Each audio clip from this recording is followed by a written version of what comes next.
Okay so मैं Audible हूँ और विजिबल हूँ आप लोगों को अभी? Yes sir. Okay, thank you. So first of all thank you for all for joining and as you know about me little bit, मैं थोड़ा बता देता हूँ पहले.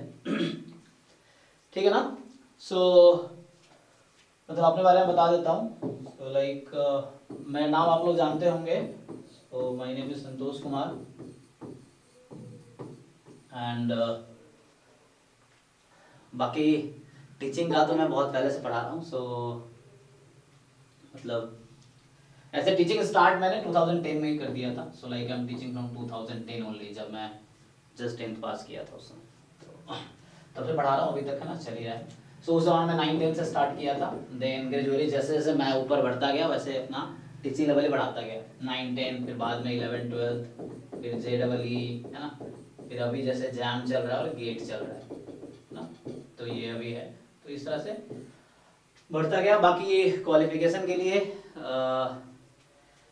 मैंने मतलब बिहार से, मैं 10th-12th मैंने बिहार से किया है. दिल्ली यूनिवर्सिटी से मेरा ग्रेजुएशन है. IIT दिल्ली से मैंने मैथ्स में MSc किया है शशि सर के साथ.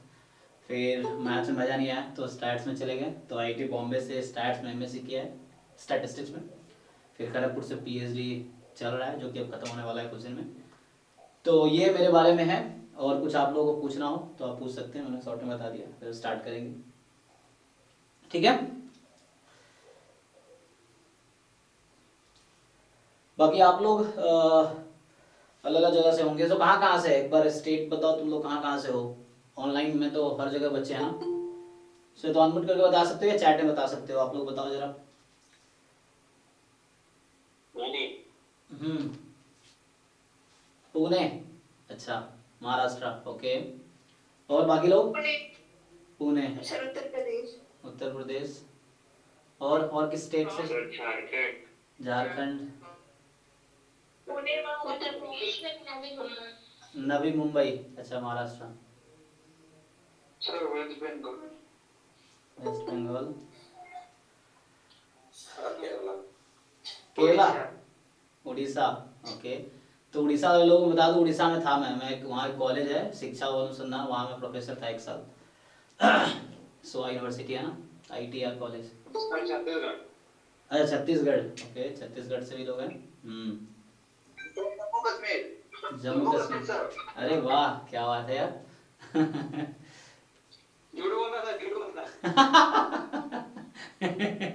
झूठ बोल रहा है. हाँ, झूठ क्यों बोलना है. ठीक है. Sir Birla BHU। अच्छा, BHU. ठीक है. तो सर बिहार से। बिहार से. Sir okay. पटना से सर। अच्छा. UP sir. सो ऑलमोस्ट हर जगह के बच्चे हैं हमारे पास. कोई नहीं, जो नहीं है कुछ दिन में कवर हो जाएंगे. तो इस लास्ट टाइम हमारे पास 350 बच्चे थे जैम में, मतलब 350 अराउंड पिछले सेशन में. तो अभी अराउंड हमें लगता है कि एडमिशन हमारे यहाँ 90-100 तक का हो गया है. बट बच्चे ज्वाइन कम करते हैं ना मीटिंग में. जैसे अभी भी कितने हैं, मतलब है 80 पे भी ज़्यादा है. तो है ऐसे, इस बार तो मुझे लग रहा है 500+ होंगे. तो मेहनत करो. देखो, सिलेक्शन होता ही है, नहीं भी होगा तो लाइफ में बहुत आगे जाओगे. बस मेहनत करो, है ना, बस इतना ही है ना. हमने बहुत फेलियर झेला है. मतलब जो फेलियर झेलता है, बस लगातार तुम कोशिश करते रहो तो कुछ ना कुछ तो कर ही जाओगे, है ना. अगर मैं अपने फेलियर की बात करूँ, थोड़े बहुत फेलियर बता देता हूँ ताकि तुम्हें समझ आए. कि जैसे मैं DU में था, 3rd ईयर में फेल हो गया मैं. मैथ्स ऑनर्स मेरा चल रहा था. तो मेरी BSc 3 साल की 4 साल में हुई है. ओके. तो तुम में से भी कुछ ऐसे होंगे जो डिमेट होने की जरूरत नहीं है, बस तुम लगातार कोशिश करते रहो. ठीक है. तो वहाँ मैं फेल हुआ, 4 साल में BSc हुई मेरी. फिर IIT दिल्ली में था, मैं MSc कर रहा था. तो 50 बच्चे थे उसमें, बॉटम 5 में था मैं. मतलब समझ रहे हो ना, मेरा मार्क्स अराउंड 60% के है. मतलब 60, वहाँ MSc में 60% मिनिमम होता है. उससे कम लाओगे तो कहीं के नहीं रहोगे, है ना. 60% ही चाहिए आगे कंटिन्यू करने के लिए. तो अगर उससे कम, मतलब लाइक MSc में 60% मिनिमम चाहिए ही तुम्हें आगे PhD कुछ करने के लिए. वो 60 से ही आगे चाहिए, उससे कम. चलो 50 तक, शायद 55 तक कुछ लोग वैलिड मानते हैं. तो इतना था. मतलब फिर मैं दिल्ली में बहुत मेरी बुरी स्थिति थी, like I was at bottom. तो ऐसा था. फिर बॉम्बे गया. बॉम्बे में थोड़ा ठीक ठाक सिचुएशन था, क्योंकि इतना झेल चुके थे ना. तो तुमने जितने फेलियर झेल लिए, फ्यूचर में तुम्हें वो फेलियर हेल्प करता है. तो बॉम्बे में ठीक ठाक सिचुएशन में था. खड़गपुर में तो बहुत ज़्यादा ठीक ठाक सिचुएशन में है. यहाँ देखो, मैं पढ़ाता हूँ डेली, मैं क्लास ले रहा हूँ ऑलमोस्ट 3-4 घंटे. सैटरडे संडे तो बहुत क्लासेस लेता हूँ, और भी कोचिंग से क्लास लेता हूँ मैं. फॉर एग्जाम्पल, मतलब और भी जो बड़ी बड़ी कोचिंग जहाँ मैं ही पढ़ाता हूँ स्टैट्स. नाम लूँगा नहीं क्योंकि थोड़ा प्रॉब्लम है. सो बाकी बच्चों को पता ही है ऐसे तो ओके। तो इस तरह से है, फिर भी चीज़ें बहुत अच्छा है ना, पीएचडी काफ़ी मेरा अच्छा है, अभी खत्म होने वाला है, 2 साल भी नहीं हुए, मैं ज्वाइन किया था अगस्त 2021 में, तो अभी 1.5 साल हो गए, 18 महीने हो गए होंगे ना, तो ऐसा है, अभी खत्म हो जाएगा कुछ दिन में। तो वो जो फेलियर जो मैंने शुरू में झेले हैं वो अब हेल्प कर रहा है, तो यही मैं तुम्हें कहना चाहता हूँ, जो लाइफ में फेलियर है बस लगातार तुम चलते जाओ है ना, तो वो वाला सिचुएशन है, जब तक तोड़ेंगे नहीं तब तक छोड़ेंगे नहीं, वो वाला है, बस लगे रहो। तो भविष्य में वो सारी फेलियर्स में एक साथ पे करेगी, है ना। लोगों को पीएचडी में यहीं पे, जब खड़गपुर में हूँ मैं, मेरे ही सर के अंडर लोगों को 8 साल 9 साल लगे हैं पीएचडी करने में, मेरे सुपरवाइजर के अंडर जो लोग हैं, लाइक 2013 में ज्वाइन किया था, अभी 22 में डिग्री मिला है उसको, 9 साल लग गए, लेकिन वही मैं हूँ 2-3 साल मेरा खत्म, मतलब 2 साल भी नहीं हुआ है। तो कहना जो फेलियर्स मैंने झेला है ना वो मुझे अब हेल्प कर रहा है, तो सेम थिंग ऐसा है, बस कंटिन्यूअस तुम्हें आगे बढ़ते रहना पड़ेगा, रुक जाओगे तो फिर कुछ नहीं होगा, है ना, रुक जाना नहीं जी। सर आप पीयू के कौन से कॉलेज से थे? हाँ मैं जाकिर हुसैन कॉलेज से था वो नई दिल्ली हड़ामला मैदान के सामने, है ना। जब मैं एडमिशन लिया उस समय वो आंदोलन चल रहा था अन्ना हजारे और केजरीवाल वाला, तो हम लोग रोज वही देखते थे, क्लास तो चलती नहीं थी क्योंकि रोड जाम हुआ करता था, क्योंकि हमारे कॉलेज के कौन सी college? Zakir Hussain Delhi college, JSDC। Okay sir, okay. हाँ वो नई दिल्ली रेलवे स्टेशन के पास, एक्चुअली जो रामलीला मैदान दिल्ली में है ना, रोड के इस तरफ जाकिर हुसैन कॉलेज है, इस तरफ रामलीला मैदान है, जहाँ पे अन्ना आंदोलन चल रहा था 2011 12 13 में 12 में एडमिशन लिया था DU में, तो उस दौरान तो वही चल रहा था। तो मैं वही बताऊँ कि अन्ना जी, मोदी जी, ये सब अक्सर हम रोज क्लासेस तो कैंसिल हो जाती थी क्योंकि माइक इतना चल रहा होता था, लेकिन समहाउ तो जाकिर हुसैन से ही था। और जैसे बड़ा अच्छा लगा, कुछ दिन पहले मैं वीडियो देख रहा था, जो विकास देवी कीर्ति सर है वो भी जाकिर हुसैन से ग्रेजुएट हैं, तो मुझे लगा चलो हम ही मतलब थोड़े क्या कहते हैं खराब कॉलेज से नहीं, और भी लोग हैं जो खराब कॉलेज पर भी बहुत अच्छे हैं, खराब कॉलेज नहीं बोलूँगा, लाइक DU में जो हाई है ना प्रोफाइल कॉलेज है नॉर्थ कैंपस के फॉर एग्जाम्पल, तो वहाँ एडमिशन मिला नहीं मुझे, लेकिन लगा कि चलो और भी लोग हैं जो वहाँ से है ना करके अच्छा कर रहे हैं, है ना, तो इस तरह से है। एनीवे ठीक है, तो अब आते हैं कंटेंट पे। सो कंटेंट में क्या है कि जैसे अगर मैं आपको सिलेबस दिखाऊं, तो चलो थोड़ा जैम के एक बार सिलेबस देख लेते हैं।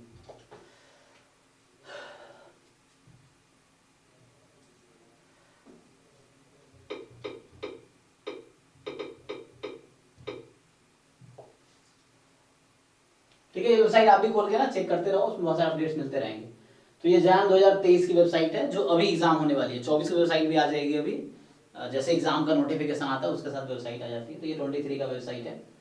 तो हमें क्या देखना है, अपना एग्जाम, तो आप यहाँ जाओगे तो आपको टेस्ट पेपर्स, बहुत सारी इन्फॉर्मेशन है ऐसे, इन सब्जेक्ट्स में एग्जाम होते हैं, आपको पता ही होगा, है ना, biotechnology, chemistry, economics, geology, mathematics, statistics, physics, तो हमारे काम का है स्टैटिस्टिक्स। ओके, अब आपको क्या देखना है, चलिए मैं सिलेबस देख लेता हूँ।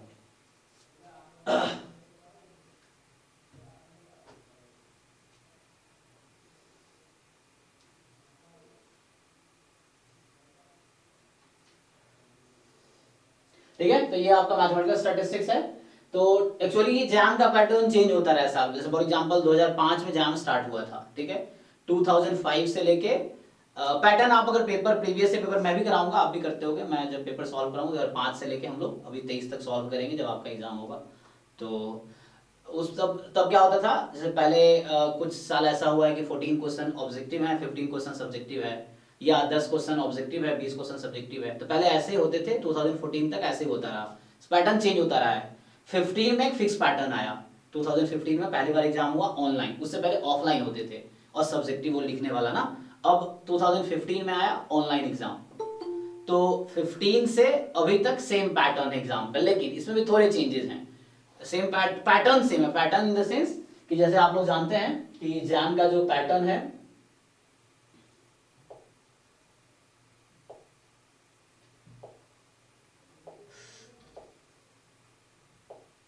जैसे जैम में क्या होता है, जो IIT जैम का एग्जाम है उसमें आप लोग बताओ कितने क्वेश्चन टोटल आते हैं, 60, ठीक है, 60। सो टोटल आपके 60 क्वेश्चन है, क्वेश्चन नंबर मतलब number of question is 60 questions होता है, और इसके कितने मार्क्स का एग्जाम होता है, 100 मार्क्स का, ठीक है। तो थोड़ा सा मैं एग्जाम का भी आइडिया दे देता हूँ, फिर हम कंटेंट स्टार्ट करते हैं। सो ये एग्जाम टोटल ऐसे आप लोगों को पता ही है, जस्ट एक बार है ना रिवीजन, ताकि कुछ किसी को डाउट हो, या कुछ बच्चे हैं जो है ना सब कुछ नहीं पता होता, सबको बहुत सारे लोगों को पता होगा लेकिन कुछ लोगों को नहीं होगा, तो उस लेवल बता देता हूँ, ताकि कहते हैं जिस मैदान में आप उतर रहे हो उसके बारे में पता होना चाहिए आपको, कि कहाँ पे आप उतर रहे हो, उसमें कितनी गहराई है, कितना है ना मुश्किलें हैं। तो इस तरह से पहले एक बार समझ लेते हैं। सो 60 क्वेश्चन 100 मार्क्स के हैं। इसमें 60 क्वेश्चन में जैसे क्वेश्चन 1 से क्वेश्चन नंबर 10 ये एमसीक्यू होता है 1 मार्क्स वाला। क्वेश्चन नंबर 2 से क्वेश्चन नंबर 30 सो ये आपका जो होगा ये एमसीक्यू होता है 2 मार्क्स वाला। तो एमसीक्यू का क्या खासियत है, इसमें 4 में से एक ही ऑप्शन करेक्ट होगा, पक्का है एक ही करेक्ट होगा, ये फिक्स कर रखा है इन्होंने, ठीक है, तो एक ही करेक्ट होगा। फिर क्वेश्चन नंबर 31 से लेके, अच्छा यहां मैंने थोड़ा गलत कर दिया, 11 से ना, सो क्वेश्चन 11 से क्वेश्चन नंबर 31 से क्वेश्चन नंबर 40 ये होता है एमएसक्यू और ये 2 मार्क्स के होते हैं, ये थोड़ा मार्क्स लिख रहा हूं मैं, ईच क्वेश्चन के मार्क्स। फिर एमएसक्यू में क्या खासियत है, एमएसक्यू में एक करेक्ट हो सकता है, 2 करेक्ट हो सकता है, 3 करेक्ट होता है, 4 ऑप्शन करेक्ट हो सकते हैं। तो कितने भी ऑप्शन, एक भी हो सकते हैं, ऐसा नहीं कि एमएसक्यू है तो एक से ज्यादा ही होगा, ऐसा जरूरी नहीं है। एक ऑप्शन भी करेक्ट हो सकता है, 2 3 4 के 4 भी करेक्ट हो सकते हैं। तो ये थोड़े क्रूशियल आते हैं। और यहाँ पे नेगेटिव मार्किंग है, बाकी में नहीं है। तो यहाँ पे जी कुछ पूछना है? सर राइट साइड में सर ज्यादा हो रहा है, राइट साइड में पक रहा है। अच्छा ओके, मैं समझ गया, वो थोड़ा वहां कट रहा है ना। सो एक काम करते हैं,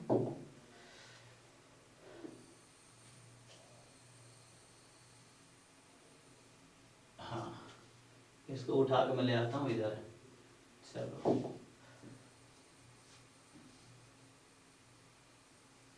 ठीक है, तब आपको दिख रहा होगा। तो मैं कह रहा था कि 60 मार्क्स के, सॉरी 60 क्वेश्चन से 100 मार्क्स के हैं। तो जो आपका 1 to 10 है एमसीक्यू 1 मार्क्स का है, सिंगल करेक्ट है, एक ही करेक्ट होगा। 11 to 30 2 मार्क्स के एमसीक्यू है, एक ही करेक्ट होंगे।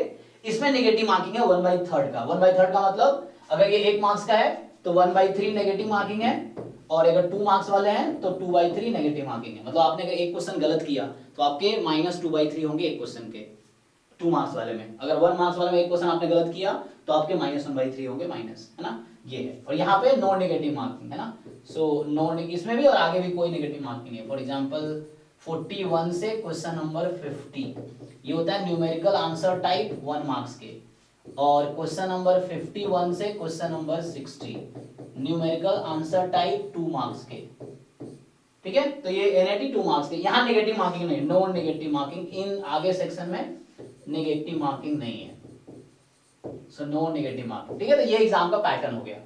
अब आईआईटी जैम एमएस की बात करें जी, हाँ हाँ 1/3 नेगेटिव मार्किंग मतलब, हाँ, जैसे मान लीजिए आपने 10 क्वेश्चन है और आपके मान लीजिए आपने अटेम्प्ट किए एक क्वेश्चन, सपोज एक क्वेश्चन किसी ने अटेम्प्ट किया और वो गलत हो गया, तो वो आप -1/3 आपके मार्क्स मिलेंगे उस क्वेश्चन में। जैसे आपने 2 क्वेश्चन ट्राई किए, मान लो पहले 1 to 10 की बात करता हूं, तो एक सही है एक गलत है, तो एक करेक्ट है तो आपको कितने मार्क्स मिले 1 मार्क्स, और एक गलत हो गया तो उस 1 में से आपके -1/3 कट जाएंगे, 0.33 मार्क्स कट जाएंगे, समझ आया? हाँ, तो ये मतलब है कि एक क्वेश्चन में 1/3 नेगेटिव मार्किंग है गलत होने पे। मैं ये नेगेटिव मार्किंग बता रहा हूं, गलत होने पे। सही है तो प्लस मार्क्स मिलेगा, गलत है तो माइनस मार्क्स मिलेगा, ये मतलब है। और इधर कोई नेगेटिव मार्किंग नहीं है, और है ना, इसलिए बच्चों को हम सजेस्ट करते हैं कि या तो पहले तुम ये पूरा कर लो या पहले ये पूरा कर लो, सबसे एंड में ये ट्राई करो। क्योंकि इसमें क्या है ना, मान लो तुम्हारे 3 ऑप्शन करेक्ट थे, अब कोई बच्चा 2 ही सेलेक्ट किया या एक ही सेलेक्ट किया या चारों कर दिया, तो उसके साथ गलत हो जाएगा, पार्शियल मार्किंग नहीं है यहाँ पे। एमएसक्यू में क्या मोर देन 1 करेक्ट है, तो इसमें आपके मार्क्स नहीं मिलेंगे अगर आपने एक भी ऑप्शन ज्यादा टिक कर दिया या कम टिक किए तो इसमें थोड़े प्रोसीजर है, थोड़ा टाइम टेकिंग भी होता है, इसलिए हम बोलते हैं तो पहले ये पूरा करो या पहले ये करो, मतलब पहले ये खत्म करो लास्ट में इसको करो ट्राई, इस तरह होता है। अपना तुम स्ट्रेटजी बना सकते हो, इट्स अप टू यू। जब तुम मॉक टेस्ट दोगे, प्रीवियस ईयर पेपर करो, तुम्हें खुद फील आएगा कि तुम्हारे लिए कैसा बेटर है ना, जब करोगे तब। अगर ट्राई सीधा एग्जाम में जाओगे तो फिर वहाँ गलतियां करें, इसलिए मॉक टेस्ट बहुत जरूरी है, और जो पेपर्स इसलिए करने जरूरी है ताकि आपको समझ आए घर पे बैठ के 3 घंटे में। तो सब एंड में हम लोग करते हैं वो सब, तो अभी जैसे एग्जाम का आइडिया देता हूँ। अब एमएस में क्या है, आपको पता है कि मैथ्स पोर्शन भी है और स्टैट्स पोर्शन भी है।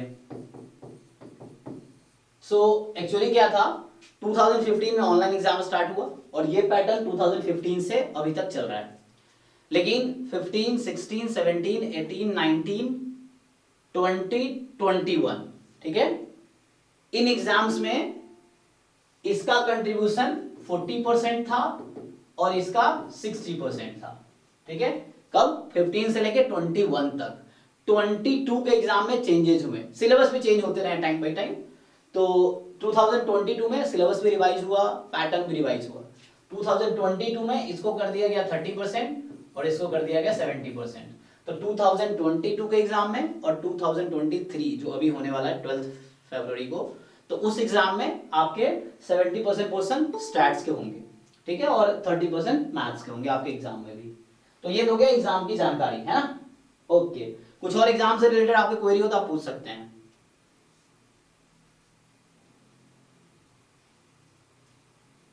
ठीक है, तो ये एग्जाम का एक आइडिया हो गया। चलिए अब आते हैं, हम सिलेबस ओपन किया था। कौन सा सेक्शन ज्यादा इजी रहता है? देखो वन पेपर ऐसे बनता है कि 1 मार्क्स वाले इजी होते हैं ऑब्वियसली, जैसे ये एमसीक्यू 1 वाला है तो ये थोड़े कम टाइम में सॉल्व हो जाएगा। ये एनएटी 1 वाला है, कम टाइम में हो जाएगा। जो 2 मार्क्स के पोर्शन है तो उसमें मार्क्स भी थोड़े वैसे ही लगते हैं, मतलब टाइम भी थोड़ा वैसे ही, क्योंकि डिफिकल्टी लेवल थोड़ा ज्यादा होता है। सर मैथमेटिक्स वाला ज्यादा डिफिकल्ट आता है स्टैट के कंपैरिजन में या इजी आता है? ये तो आपके प्रैक्टिस पे है ना, कि आपने किस पे आपकी पकड़ है। ये तो स्टूडेंट टू स्टूडेंट वेरी करेगा। जिसका मैथ स्ट्रॉन्ग पोर्शन है या मैथ उसने काम किया तो उसको मैथ इजी लगेगा। मुश्किल तो कुछ नहीं है ना, क्योंकि पेपर सबके बराबर ही है। तो ये हमारा रहा सिलेबस। तो इसमें आपको देख रहे हो कि mathematical statistics test paper comprises following topics of mathematical, है ना, अबाउट 30% वेट एंड 70, मतलब मैथमेटिक्स पोर्शन 30% एंड स्टैटिस्टिक्स 70%। ये मैथमेटिक्स में बहुत ज्यादा है ना, पूरा आपको ये सब पढ़ना है। क्या क्या है? Sequence series, differential calculus, integral calculus, matrices determinant, ये लीनियर अलजेब्रा हो गया। अब आता है स्टैटिस्टिक्स, तो हम यहाँ से स्टार्ट करेंगे। सो ये 70% यहाँ पे probability, univariate distribution, standard univariate, तो मतलब ये स्पेशल डिस्ट्रीब्यूशन जो है, और मल्टीवेरिएट डिस्ट्रीब्यूशन, फिर again standard multivariate distributions, limit theorem, sampling distributions, इसमें order statistics, chi square, T distribution, F distribution है, स्टीमेशन, फिर स्टीमेशन में मेथड ऑफ स्टीमेशन है, और फिर वर्ड हाइपोथेसिस टेस्टिंग। तो ये आपका टोटल मतलब हो है। अच्छा, किस टॉपिक से कितने मार्क्स के आते हैं? तो हमारे पास 22 के एक्चुअली मैंने यूट्यूब हमारे चैनल पे अगर जाओगे तो वहां हमने ब्लूप्रिंट अपलोड किए हुए हैं, मतलब ये बता रखा है कि इस टॉपिक से 2022 के एग्जाम में कितने मार्क्स के आए। इससे अभी आपके 23 के एग्जाम होंगे तो 23 का पेपर आएगा, तो फिर मैं 23 का भी आप लोगों को बता दूंगा 23 में कितने, इस पोर्शन से कितने मार्क्स आया, इससे कितने मार्क्स आया। जैसे 2022 के एग्जाम में इस पोर्शन से 10 मार्क्स से क्वेश्चन आए हैं, सिर्फ इतने से। अब देखिए क्या क्या टॉपिक्स है इसमें। सो 22 के एग्जाम में इसमें से 10 मार्क्स के आए थे, मतलब ये किसी एग्जाम में 5 का भी आया, किसी में 6 का, किसी 7, 8, 9, 10। 22 वाले एग्जाम में 10 मार्क्स का था। तो 2020 में भी अराउंड था 8-10 नंबर का। सो इस तरह से। तो क्या रैंडम एक्सपेरिमेंट, ये पोर्शन ज्यादातर वही है। इसका मान लो 70% पोर्शन वो है जो आप 11th-12th में पढ़ते हो। मैं क्वेश्चंस कराऊंगा तो आप देखोगे, इंडिपेंडेंट इवेंट हो गया, उस पे है, डिसजॉइंट पे है ना, कंडीशनल प्रोबेबिलिटी पे है, बेस थ्योरम पे है, टोटल प्रोबेबिलिटी पे है। तो ये सब वो टॉपिक्स है जो आपने 11th-12th में भी पढ़े हैं। तो हम अपना रिवाइज करेंगे उसको, अभी जो बेसिक लेक्चर्स हैं उसमें रिवाइज करेंगे उसको। आता तो है सब आप लोगों को, लेकिन एक बार रिवाइज कर लेंगे तो क्या फ्रेश हो जाएगा, लाइक हाँ कि हमें याद रहे, जब मैं बोलूंगा चाहिए था 12th में तो आपको याद आएगा हाँ हमने किया है।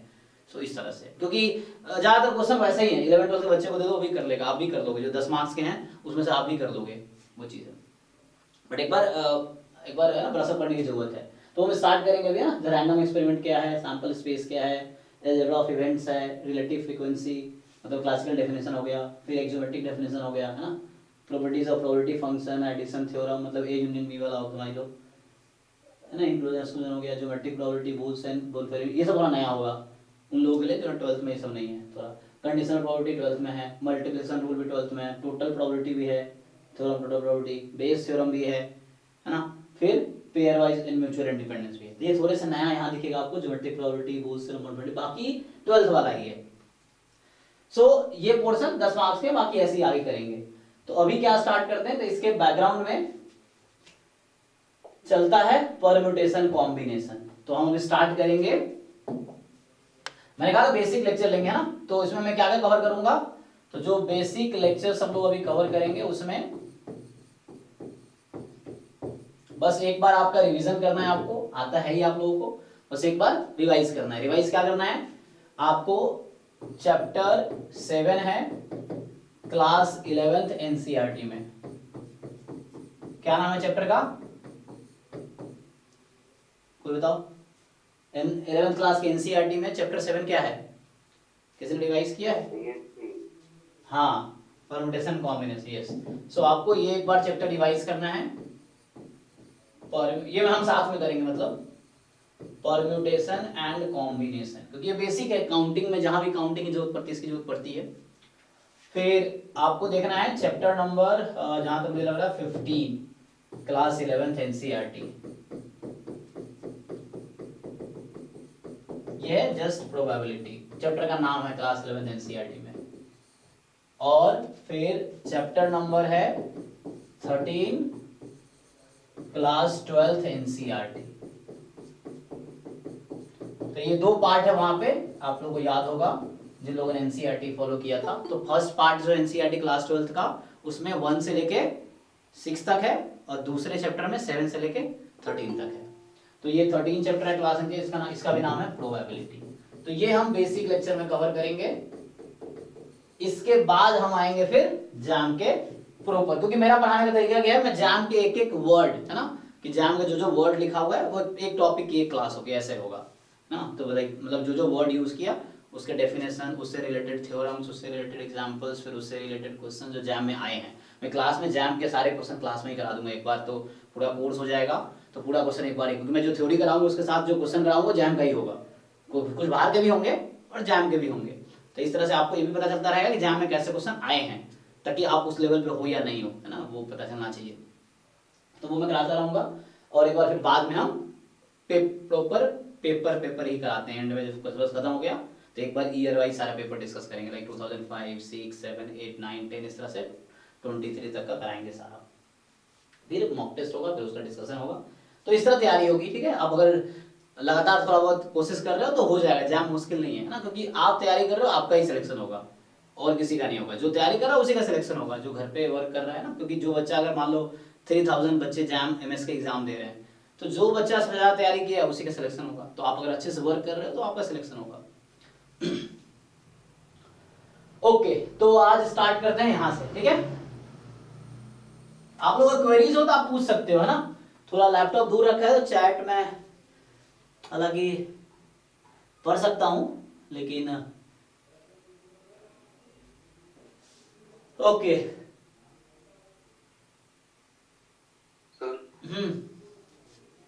सर गेट के लिए भी एक से स्टार्ट होगा ना? जी जी जी, गेट के लिए क्या है, देखो गेट का अगर मैं बात करूं तो जो जैम के बच्चे हैं, अगर आप लोग चाहो तो गेट भी निकाल सकते हो। गेट का जो जैम का पूरा सिलेबस है ना, देखो मैं तुम्हें गेट का भी सिलेबस खोल कर दिखाता हूं।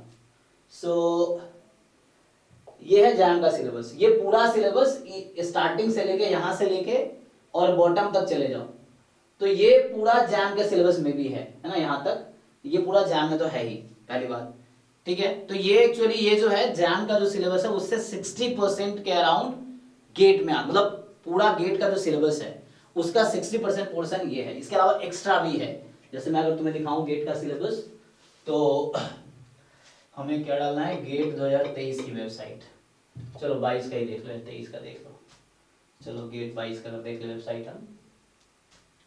हालांकि इस बार कानपुर करा रहा ना, तो कानपुर में भी जा सकते हैं हम लोग। सो get.it कानपुर करा रहे हैं, ठीक है।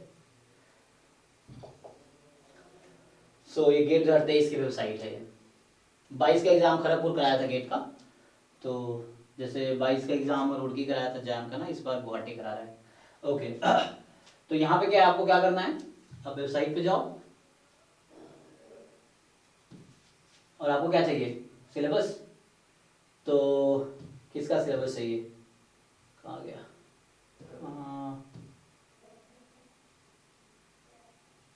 क्वेश्चन पेपर नहीं, हमें क्या देखना है, सिलेबस चाहिए ना। कौन सा सब्जेक्ट का सिलेबस चाहिए आपको। गेट इतने सारे सब्जेक्ट में, बहुत सारे सब्जेक्ट में गेट का एग्जाम होता है ना, तो हमारे चाहिए गेट स्टैटिस्टिक्स। और ये खुलेगा नहीं क्योंकि इसमें कोई प्रॉपर ऐप नहीं है जो इसको ओपन कर सके। तो प्रॉब्लम अब ये है कि चलो खड़गपुर वाला खोल के देखते हैं, ये खोलेगा क्या। तो आप बोल के देखना, क्योंकि इसमें भी एक ऐप डाउनलोड करना पड़ेगा मुझे जो पेपर ओपन करे। सो गेट 22 का देख लेते हैं। क्या था सिलेबस ना, ना तो मैं बस क्या सिलेबस देखना है ना सॉरी। तो मैं कहाँ से आऊँ, डाउनलोड इन्फॉर्मेशन, और सिलेबस कहीं दिख रहा तुम लोगों को?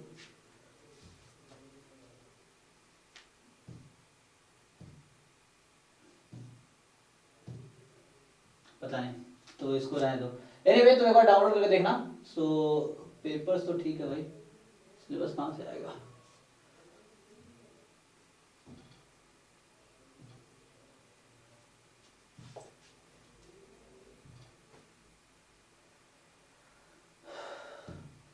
मतलब खोल के देखना पड़ेगा इसमें कहाँ कहाँ क्या है। इसमें क्या था, तो कहने का मेरा मतलब ये है कि इसमें है ना, फिर यहाँ से मुझे सिलेबस सिलेबस सिलेबस तो लिखा है,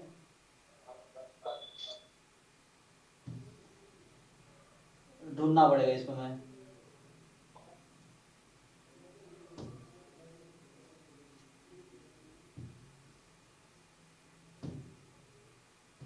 ये जो पेपर्स हैं ऐसे ही है, फिर ढूंढना देखना ढूंढ के।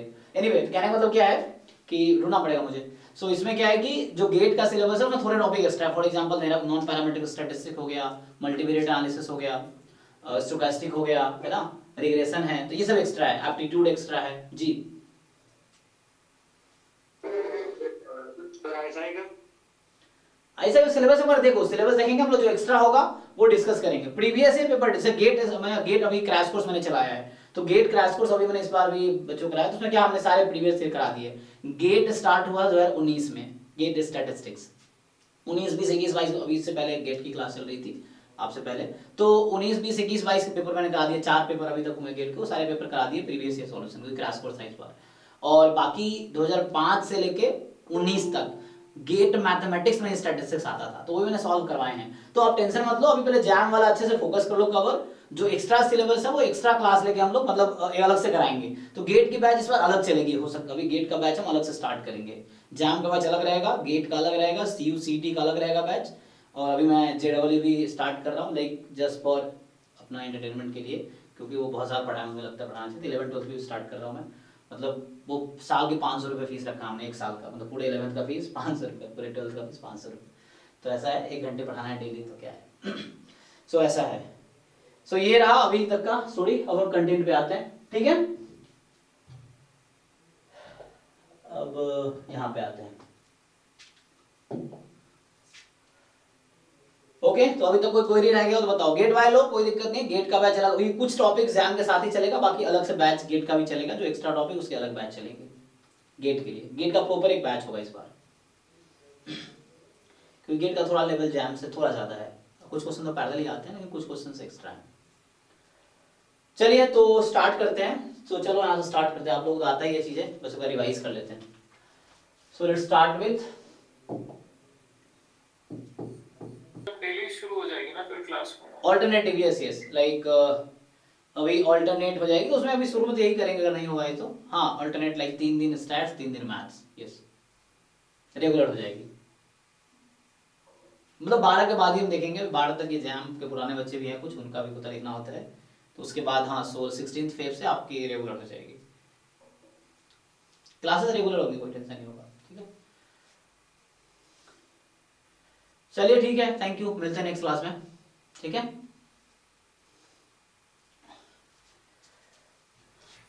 Thank you, sir. Thank you, sir. Thank you, thank you.